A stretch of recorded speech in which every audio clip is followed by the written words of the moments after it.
మనం ఫస్ట్ 50 50 శ్రీకృష్ణ భగవంతుడు 50 శ్లోకా నుంచి మనకి భక్తి యోగ అంటే దాని భక్తి యోగ చేయడం వల్ల కలిగే ఫలితాల గురించి ఇక్కడ చెప్తున్నారు అన్నమాట. ఇప్పుడు 50వ శ్లోకంలో ఏం చెప్తున్నారు అంటే అంటే ఎప్పుడు భక్తి యోగంలో అంటే శ్రీకృష్ణుని ధ్యాసలోనే 24/7 వాళ్ళ గురించి చెప్తున్నారు అన్నమాట.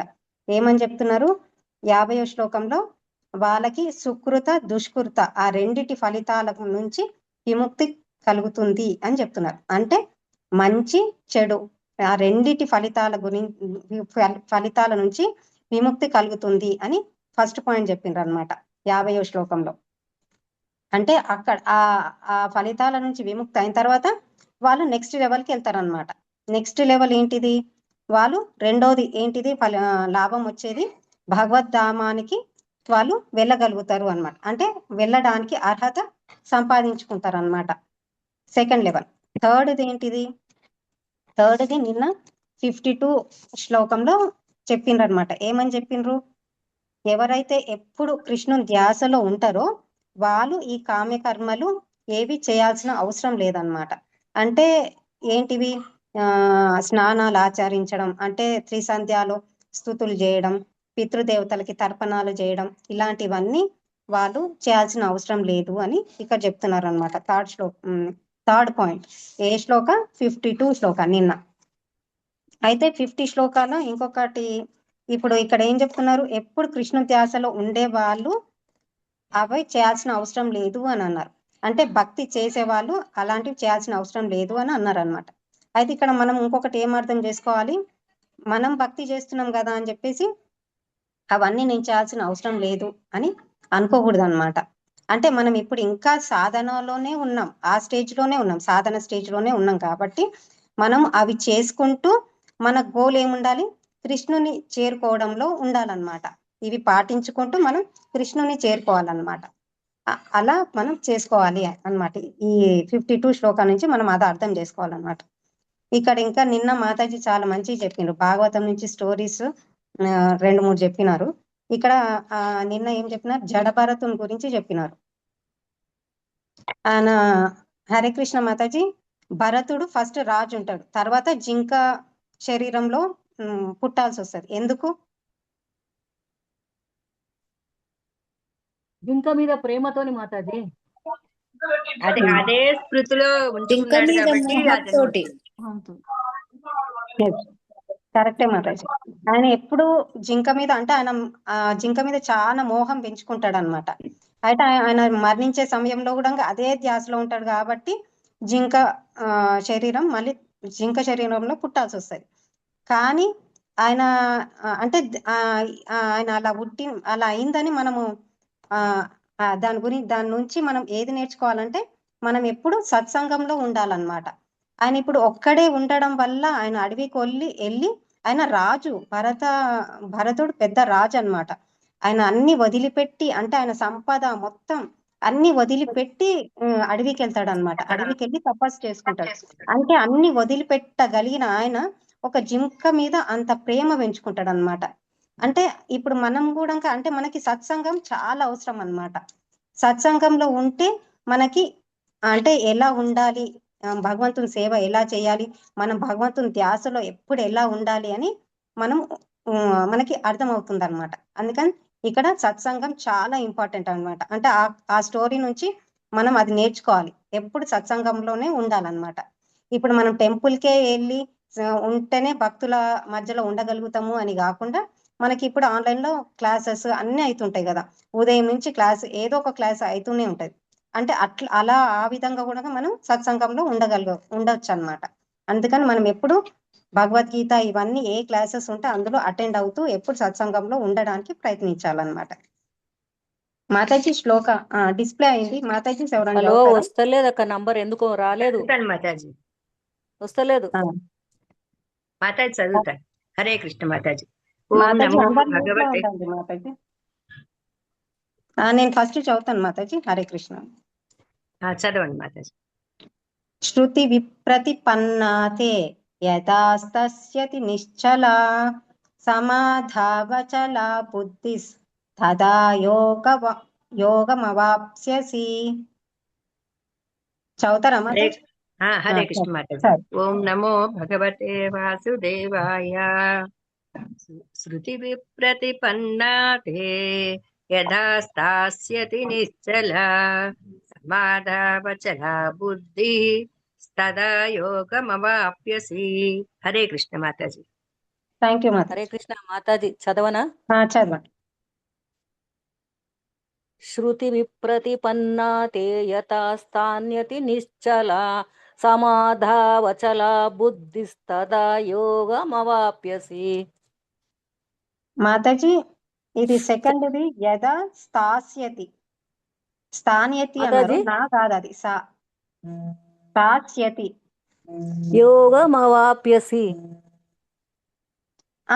పైన శృతి విప్రతిపన్నాతే యదా స్థాస్యతి. స్థానే అన్నమాట అది, నేను స్థాస్యతి అది స్థాస్యతి స్థాన్యతి నిశ్చల. అన్నారు. మాతాజీ ఓకే చదవనా? మేడం. హరే చదవండి. కృష్ణ. హరే కృష్ణ మాతాజీ. ప్రణామ్ మాతాజీ. ప్రణామ్ మాతాజీ. చదవండి. శృతి విప్రతిపన్నా తే యదా స్థాస్యతి నిశ్చలా సమాధావచలా బుద్ధిః తదా యోగం అవాప్స్యసి. హరే కృష్ణ. ఉమా మాతాజీ మీరు చదవండి. హరే కృష్ణ మాతాజీ. దండవత్ ప్రణం. హరే కృష్ణ మాతాజీ. దండవత్ ప్రణామం.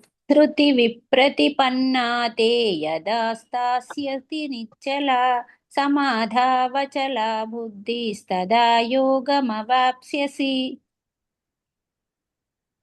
హరే కృష్ణ. నాగదాక్షాయిని మాతాజీ. హరే కృష్ణ మాతాజీ. హరే కృష్ణ మాతాజీ. శృతి విప్రతిపన్నా తే యదసాస్యతి నిశ్చల సమాధావచల బుద్ధి సదా యోగమవాప్స్యసి. ఓకే మాతాజీ. లలిత మాతాజీ మీరు చదవండి. హరే కృష్ణ మాతాజీ. హరే కృష్ణ. శృతి విప్రతిపన్నా తే యదా స్థాస్యసి నిశ్చలా సమాధావాచల బుద్ధి తథా యోగమవాప్యసి. హరే కృష్ణ. హరే కృష్ణ. జీవీఎన్ దాస్ ప్రభుజీ మీరు చదవండి. దండవత్ ప్రణామ మాతాజీ. హరే కృష్ణ. దండవత్ ప్రణామం. శృతి విప్రతిపన్నా తే యదా స్థాస్యతి నిశ్చలా సమాధావచలా బుద్ధిస్తదా యోగమవాప్యసి. హరే కృష్ణ. ఉషా మాతాజీ.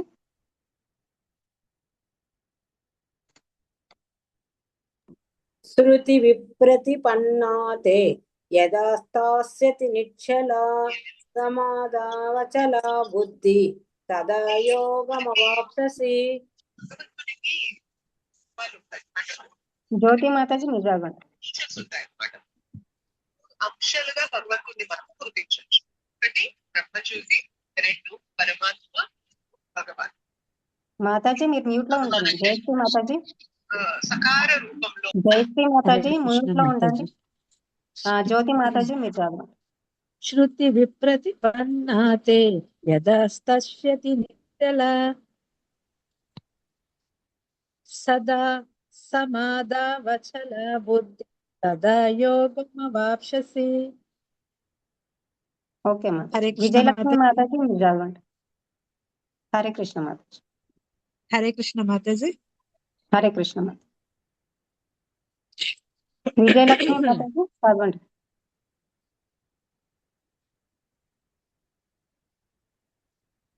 హరే కృష్ణ మాతాజీ. దండవత్ ప్రణామ్. హరే కృష్ణ మాతాజీ.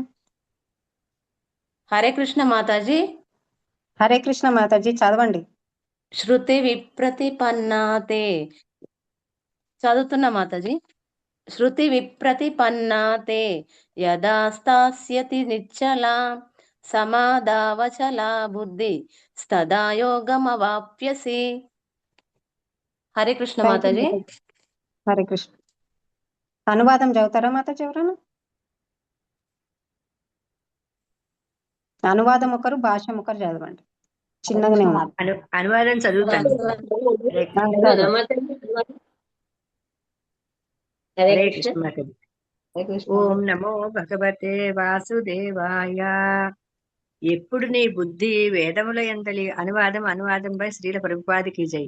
ఎప్పుడు నీ బుద్ధి వేదములందలి మృదుమధురమైన వాక్కులచే కలత నొందక ఆత్మానుభూతి అనడి సమాధి యందు స్థితమగును, అప్పుడు నీవు దివ్య చైతన్యమును పొందగలవు. హరే థ్యాంక్ యూ కృష్ణ మాతాజీ. మాతాజీ. నాగమణి మాతాజీ మీరు భాష్యం చదవండి. మాతాజీ హరే కృష్ణ.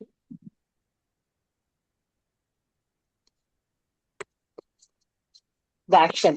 ఎవరైనా సమాధి మగ్నుడైనాడని చెప్పినచో అతడు కృష్ణ చైతన్యమును పూర్తిగా అనుభూతి నొందినవాడని అర్థము. అనగా సంపూర్ణ సమాధి యందు నెలకొనిన మానవుడు బ్రహ్మము, పరమాత్మ, భగవానుడు ఎనడి తత్వముల అనుభూతిని పొందియుండును. తాను శ్రీకృష్ణుని నిత్యదాసుడననియు మరియు శ్రీకృష్ణుని పట్ల భక్తియుక్త సేవయే నిజమైన స్వధర్మమని ఎరుగుటయే ఆత్మానుభూతి అందలి పరిపూర్ణత్వ స్థితి. కృష్ణ చైతన్యవంతుడు లేక శుద్ధ భక్తుడు ఎన్నడూను వేదముల మృదుమధురమైన వాక్కులచే ఆకర్షింపబడి స్వర్గలోకమును పొందుటకై కామ్యకర్మల యందు నెలకొనరాదు. కృష్ణ చైతన్యవంతుడు శ్రీకృష్ణునితో ప్రత్యక్ష సంబంధమును పొందును కనుక అట్టి ఆధ్యాత్మిక స్థితి యందు అతడు శ్రీకృష్ణుని ఆదేశములనన్నింటినీ గ్రహింపగలుగును. అట్టి కర్మల ద్వారా అతడు తప్పక సత్ఫలితములను, నిశ్చలమైన జ్ఞానమును పొందగలుగును. దాని కొరకై అతడు శ్రీకృష్ణుని లేదా అతని ప్రతినిధి అయిన ఆధ్యాత్మికాచార్యుని ఆదేశములను మాత్రమే నిర్వహింపవలసి ఉండును. హరే కృష్ణ. థ్యాంక్ యూ మాతాజీ. హరే కృష్ణ. Thank you. ఇప్పుడు ఈ శ్లోకాలో అనువాదంలో ఏముంది? ఎప్పుడు నీ బుద్ధి అంటే మనం శ్లోక గురించి కొద్దిగా అయిన తర్వాత డిస్కస్ చేద్దాం. ఒక సెంటెన్స్ గురించి డిస్కస్ చేసిన తర్వాత ఎప్పుడు నీ బుద్ధి వేదముల మృదుమధురమైన వాకులచే కలత చెందక అని ఉంది ఇక్కడ. అంటే వేదముల మృదుమధురమైన వాకులచే అంటే ఏమిటి? మీకేమైనా అర్థమైందా మాతాజీ? వేదముల మృదుమధురమైన వాకులచే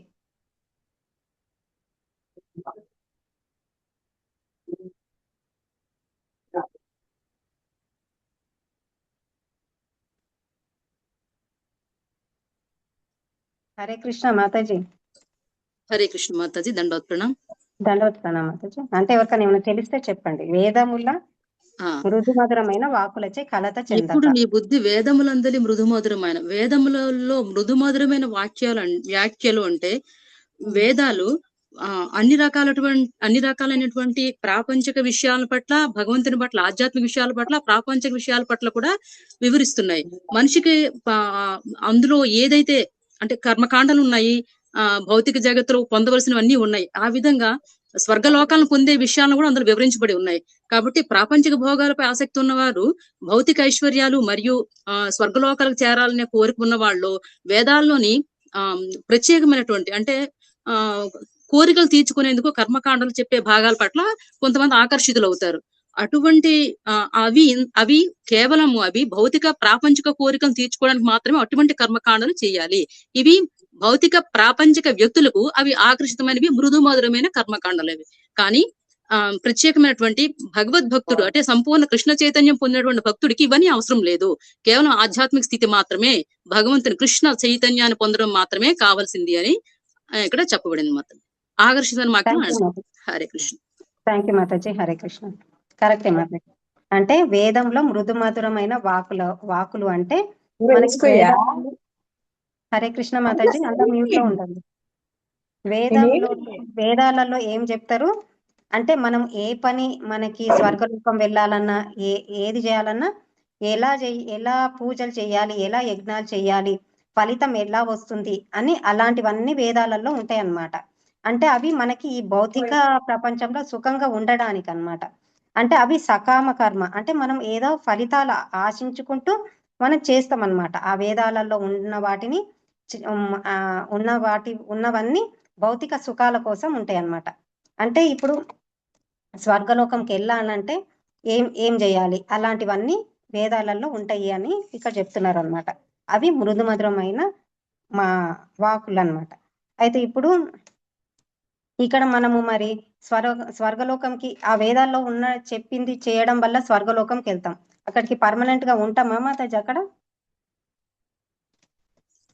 లేదు మాతాజీ, పుణ్యం కాస్త పోషణ అయిపోయిన తర్వాత మళ్ళీ భూలోకానికి తిరిగి మళ్ళీ ఈ మధ్య లోకంకి వచ్చేస్తూనే ఉంటాం. అయితే ఇక్కడ శ్లోక ఉంది ఒకటి, ఎయిత్ చాప్టర్ లో, ఆ బ్రహ్మ భువన లోక పునరావర్తినోర్జున మాము పేత్యాతు కౌంతేయ పునర్జన్మన విద్యతే. అంటే ఏం చెప్తున్నారు, నువ్వు ఈ 14 లోకాలు, మనది మధ్యలోకము, పైన బూర్ధ లోకాలు, కింద పాతాళ లోకాలు ఉంటాయి అన్నమాట. అంటే ఈ భౌతిక దాంట్లో ఈ 14 లోకాలలో నువ్వు ఎటు వెళ్ళినా సరే మళ్ళీ నువ్వు ఈ మధ్యలోకంలో వచ్చి జన్మించాల్సిందే అన్నమాట. అంటే మనం పుణ్యం ఎక్కువ ఉందనుకోండి, ఇప్పుడు ఒక 100% పుణ్యం నేను చేసినాను అనుకోండి, స్వర్గలోకం వెళ్తా, వెళ్ళి ఒక 1000 సంవత్సరాలు ఉంటాం. ఉన్న తర్వాత మళ్ళీ అక్కడే ఉంటామా, వస్తామా కిందకి? మళ్ళీ కిందకి వస్తాం అన్నమాట. అంటే ఆ పుణ్యం క్షీణించిపోగానే మళ్ళీ మనం ఈ మధ్యలోకంలోకి వచ్చేస్తాం అన్నమాట. అంటే అదేంటిది, టెంపరరీ ఆనందం అన్నమాట. ఇప్పుడు మనము టెంపరరీ దానికోసం ప్రయత్నించాలా, పర్మనెంట్ గా ఉండే ఆనందం కోసం ప్రయత్నించాలా? పర్మనెంట్ గా ఉండేదానికి ఆలోచించాలి. పర్మనెంట్ గా ఉండే దాని గురించే మనం ప్రయత్నించాలి ఎప్పుడైనా. టెంపరరీ ఉండే దాని గురించి మనం ప్రయత్నించొద్దు అనమాట.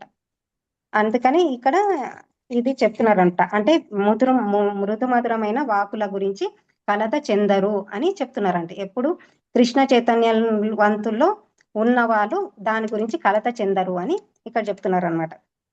ఇప్పుడు ఇక్కడ దీని గురించి చూసుకుంటే ఒక ఎగ్జాంపుల్ కూడా చెప్పుకోవచ్చు. అంటే నేను ఒక లెక్చర్ లో విన్నా, ఒక చేప ఉందనుకోండి, అది వాటర్ లో ఉంటది. వాటర్ లో నుంచి తీసుకొచ్చి మంచిగా ఏసీ రూమ్ లో పెట్టి దాన్ని మంచిగా దానికి కావాల్సిన ఆహారం పెట్టామనుకోండి, అది హ్యాపీగా ఉంటుందా? ఉండదు. అది హ్యాపీగా ఉండదు. ఎప్పుడు హ్యాపీగా ఉంటది అది? నీళ్ళలో తిరిగి నీళ్ళలో వేసినప్పుడే హ్యాపీగా ఉంటది. అంటే మనకి కూడా మన ఆత్మకి ఏం కావాలి, ఎప్పుడు భగవంతుని సేవ కావాలి. అప్పుడే అది హ్యాపీగా, అంటే ఆనందంగా ఉండగలుగుతుంది అన్నమాట మన ఆత్మ. అందుకని ఎప్పుడు మనము శ్రీకృష్ణుని భగవంతుని సేవలోనే మనం ఉండాలన్నమాట. అది ఇక్కడ వేదంలో మృదు మధురమైన వాకుల గురించి అని చెప్పుకోవచ్చు అన్నమాట. ఇప్పుడు మనం శ్లోక గురించి చెప్పుకుందాం. శృతి విప్రతిపన్నాతే యథాస్తాస్యతి నిశ్చల సమాధావచల బుద్ధి తదా యోగమవాప్స్యసి. ఇక్కడ ఏం చెప్తున్నారు, వచల బుద్ధి అంటే సుస్థిరమైన బుద్ధి అన్నమాట. అంటే శృతి విప్రతిపన్నాతే అంటే వేదంలో చెప్పబడిన, అంటే మన సకామ కర్మలు, అంటే ఫలితం ఆశించుకుంటూ మనం చేస్తాం కదా, వేదాలలో చెప్పినవి పాటిస్తాం కదా, దాని ప్రభావితం కాకుండా ఉండడం అన్నమాట. తస్యతి నిశ్చల అంటే అతను స్థిరంగా ఉంటాడు అన్నమాట. అంటే దానికి ఆకర్షణయుతుడు కాకుండా స్థితంగా ఉంటాడు అని ఇక్కడ చెప్తాను. ఏంటి, ఆయన బుద్ధి స్థితంగా ఉంటది అన్నమాట. అప్పుడు ఆయన స్థితంగా ఉన్నప్పుడు ఏమవుతుంది, సమాధవు అంటే సమాధిలోకి వెళ్తాడు. సమాధి అంటే కృష్ణ చైతన్యవంతుడు అవుతాడు అనమాట. ఆయన ఎప్పుడు కృష్ణుని ధ్యాసలోనే ఉంటారనమాట. అప్పుడు ఏమైతుంది, తదా అంటే అప్పుడు ఏమైతుంది, యోగమవాప్స్యసి అంటే ఆయనకి ఆత్మానుభూతి కలుగుతుంది అన్నమాట. ఇక్కడ ఈ శ్లోకం గురించి ఇంకా శ్రీల ప్రభుపాదుల వారి భాష్యంలో ఏం చెప్తున్నారో మనం తెలుసుకుందాం. ఇక్కడ ఇంపార్టెంట్ వర్డ్ ఇంకొకటి ఏంటిదంటే సమాధ, అంటే సమాధి అన్నమాట. సమాధి గురించి మనం తెలుసుకోవాలంటే, అంటే సమాధి అంటే మనం ఏం చెప్పుకున్నాం, ఎప్పుడు కృష్ణ చైతన్యంలోనే ఉండడం అన్నమాట. ఆయన కాన్షియస్ ఎప్పుడు కృష్ణ చైతన్యంలోనే ఉంటది అన్నమాట. అలాంటి వారి గురించి ఇక్కడ ఏం చెప్తున్నారు, అలాంటి వారు అంటే ఎప్పుడు కృష్ణ చైతన్యంలో ఉన్న వాళ్ళు ఎలా ఉంటారు అంటే, వాళ్ళు ఒక 3 విషయాల గురించి చాలా క్లియర్ గా అర్థం చేసుకుంటారు అన్నమాట. ఒకటి బ్రహ్మము, పరమాత్మ, భగవంతుడు, ఈ మూడు ఒక పాయింట్. ఇది మనము బ్రహ్మము, పరమాత్మ, భగవంతుడు దీని గురించి మనకు సెకండ్ శ్లోకాల్లో వచ్చింది. ఈ చాప్టర్ లోనే సెకండ్ శ్లోకాలో వచ్చింది. ఏమన్నా గుర్తుందా మాతాజీ? సూర్యుని ఉదాహరణగా తీసుకొని చెప్పినారు సెకండ్ శ్లోక. బ్రహ్మము, పరమాత్మ, భగవంతుడు. నేను చెప్తాను. అందులో ఏం చెప్తారు? సూర్యుని కిరణాలు పడతాయి కదా, అది బ్రహ్మము అని. సూర్యుని బింబము అది పరమాత్మ.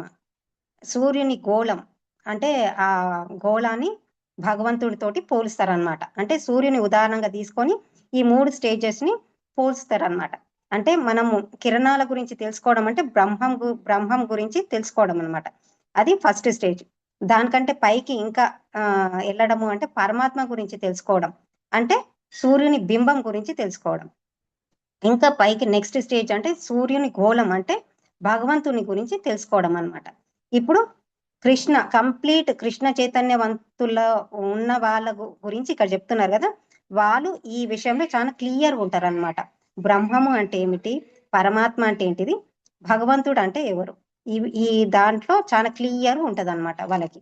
ఇంకొక నెక్స్ట్ పాయింట్ ఏంటిది క్లియర్ ఉంటది వాళ్ళకి అంటే, వాళ్ళేమని తెలుసుకుంటారు, మేము కృష్ణ దాసులము అని క్లియర్ గా తెలుసు అన్నమాట వాళ్ళకి. మనం ఏమనుకుంటాం, నేనే యజమానిని, నేనే మాస్టర్ని అని మనం అనుకుంటాం. కానీ కృష్ణ చైతన్యవంతులు కంప్లీట్ గా 24/7 ఎప్పుడు కృష్ణ సేవలో ఉన్న వాళ్ళు ఏమనుకుంటారు, మేము కృష్ణ నిత్య దాసులము అని అనుకుంటూ వాళ్ళు ఎప్పుడు కృష్ణ దాసలోనే ఉంటారన్నమాట. ఇది చాలా ఇంపార్టెంట్. మనం ఎప్పుడు మర్చిపోకూడదు, మనము కృష్ణ దాసులము, కృష్ణుని నిత్య దాసులము అని మనం ఎప్పుడు మర్చిపోకూడదు అన్నమాట. అది తెలుసుకున్నప్పుడే వాళ్ళు ఏం చేస్తారు, ఆయన సేవ చేయడమే అతని ధర్మము అని తెలుసుకొని వాళ్ళు ఎప్పుడు కృష్ణుని సేవలోనే ఉంటారు అని ఇక్కడ చెప్తున్నారు అన్నమాట.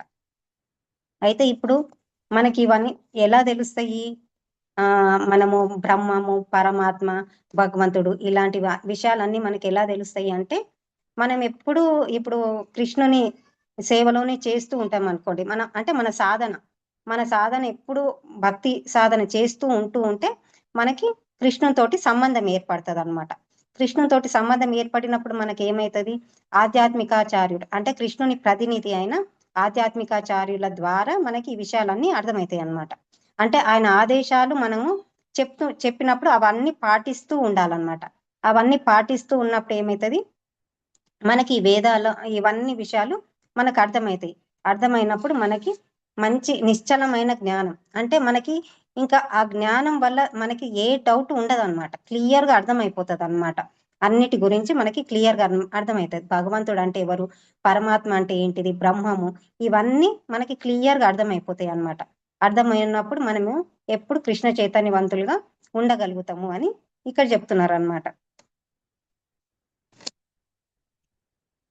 అయితే ఇక్కడ సమాధి అని చెప్పుకున్నాం కదా, ఈ సమాధి ఇది 6th చాప్టర్ లో అష్టాంగ యోగాల్లో కూడా వస్తుంది అనమాట. అష్టాంగ యోగ పద్ధతి అవి 8 ఉంటాయి. యమ, నియమ, ఆసన, ప్రాణాయామం, ప్రత్యాహార, ధారణ, ధ్యానము, సమాధి. అంటే అది అష్టాంగ యోగ పద్ధతిలో మనకి ఇంకా 6th చాప్టర్ లో క్లియర్ గా చెప్తారు. అంటే లాస్ట్ స్టేజ్ సమాధి అన్నమాట. అవన్నీ స్టేజెస్ దాటుకుంటూ వెళ్తే సమాధి స్థితిలోకి వెళ్ళగలుగుతాం అన్నమాట. అంటే అది అష్టాంగ యోగ పద్ధతి ఎవరు చేస్తారు, ఇంట్లో నుంచి వెళ్ళి అడవిలోకి వెళ్ళి తపస్సు అట్లా చేస్తుంటారు కదా, వాళ్ళు యోగులు అవి పాటిస్తుంటారు అన్నమాట. యమ, నియమ, ఆసన, ప్రాణాయామం ఆ లెవెల్స్ అన్ని దాటుకుంటూ వెళ్తారు అన్నమాట వాళ్ళు. అంటే అది చాలా కష్టం. వాళ్ళు ఎంతో కష్టపడి ఆ సమాధి స్థితిలోకి వెళ్తారు అన్నమాట. కానీ కృష్ణ చైతన్యవంతులు ఎలా ఉంటారు, వాళ్ళు ఎప్పుడు కృష్ణ ధ్యాసలోనే ఉంటారు కాబట్టి వాళ్ళు డైరెక్ట్ గా సమాధి స్థితిలోకి వెళ్ళగలుగుతారు అన్నమాట. అంటే ఎప్పుడు కృష్ణ ధ్యాసలో ఉండి ఆయన సేవలోనే ఉండగలుగుతారు కాబట్టి వాళ్ళు కంప్లీట్ గా ఆయన ధ్యాసలోనే ఉంటారు కాబట్టి వాళ్ళు సమాధి స్థితిలోకి ఈజీగా వెళ్ళగలుగుతారు అన్నమాట. అది ఎప్పుడు వెళ్ళగలుగుతాము మనము అంటే, ఎప్పుడు 24/7 ఎప్పుడు కృష్ణుని ధ్యాసలోనే ఉండగలిగితే మనం ఈజీగా సమాధి స్థితిలోకి వెళ్ళగలుగుతాం అన్నమాట. ఇది ఈ శ్లోకాలో 53 శ్లోకాలో చెప్పినారు. పద్మజ మాతాజీ వచ్చినారా మీరు?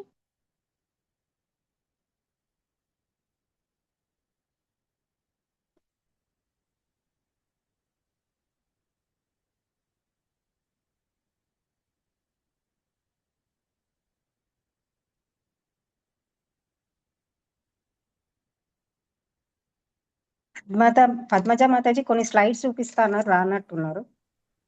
పద్మజ మాతాజీ ఉన్నారు మాతాజీ. అదే కొన్ని క్లాస్ లో స్లైడ్స్ ప్రిపేర్ చేసిన అన్నారు.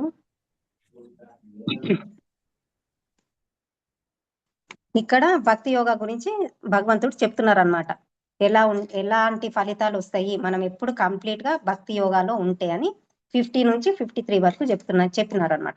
ఇప్పుడు 54 రేపు నెక్స్ట్ శ్లోకాల్లో అర్జునుడు మాట్లాడతారు. అర్జునుడు ఏం అడుగుతారో నెక్స్ట్ శ్లోకాల్లో మనం తెలుసుకుంటాం. అంటే అలాంటి స్థితిలో ఉన్న వారి లక్షణాలు ఏంటివి అని అర్జునుడు నెక్స్ట్ శ్లోకా నుంచి స్టార్ట్ చేసి అడుగుతారు అనమాట. అక్కడి నుంచి మళ్ళీ భగవంతుడు ఏం చెప్తారో మనం నెక్స్ట్ శ్లోకా నుంచి తెలుసుకుందాం. ఇక్కడ ఏమైనా డౌట్స్ ఉన్నాయా మాతాజీ?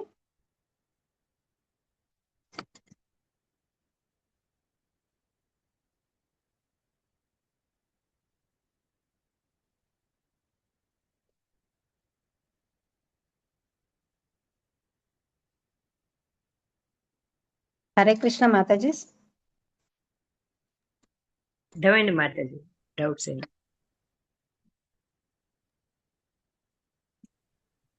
ఏం డౌట్స్ లేవు మాతాజీ. రికార్డింగ్ ఆపుతారా మాతాజీ? ఎస్ మాతాజీ.